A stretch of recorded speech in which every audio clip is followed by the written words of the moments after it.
Азыр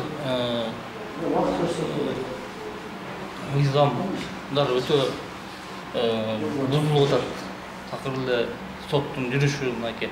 Такыр эле мыйзамсыз жүрүп атат. Бул Элмис уулу Айбек бул Кыргызстандын мыйзамдары менен эмес, бул президенттик аппараттын буйругу менен немен процессти алып барып атат.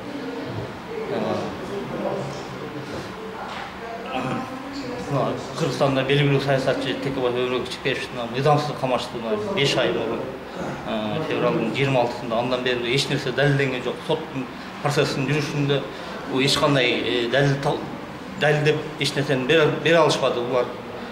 Булардын немеси мыйзамсыз баягындай жасалма экени көрүнүп калды. Булардын процесстин жүрүшүндө жалган жала менен ушундай Кыргызстанда белгилүү саясатчыны кармап отурушат. Булар бийликтин күчү менен эле, кара күчү менен эле кармап отурушат. Бул эч кандай мыйзамсыз эле.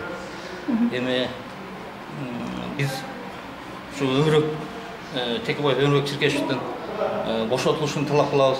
Жана ал кишинин ушундай граждандык укуктары бузулбашын талап кылабыз. Ал киши президенттик шайлоого катышуу акысы бар. Ошол президенттик шайлоого катыштырууга аракет кылып атат булар. Азыркы бийлик бул азыр соттун процессин Элмис уулу Айбек бул ошо түзмө-түз ушу Атамбаевдин буйругун аткарып атат. Бул жерде көрүнүп эле турат. Бул жерде бүгүн Элмис уулу Айбек соттолду эле, бул жерде Атамбаев өзү судья болуп ошонун соттун жүрүшүндө көрдүк да биз. Бүгүн башталды да, ана канча күнгө созулат бул? Канча талап аткарылмайынча отурасыздарбы же болбосо бир чектелген мөөнөт барбы? Ошол боюнча айтып берсеңиз.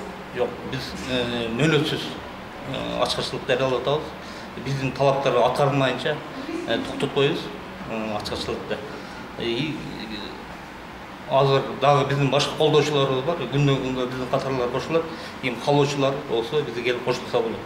Биздин менен баягы биздин ой максаттарды бөлүшкөн Кыргызстандын жарандары келип кошулса болот. Биз талаптарды аткарылычакты кетпейбиз. Ушул ачкычылык жарыялайбыз.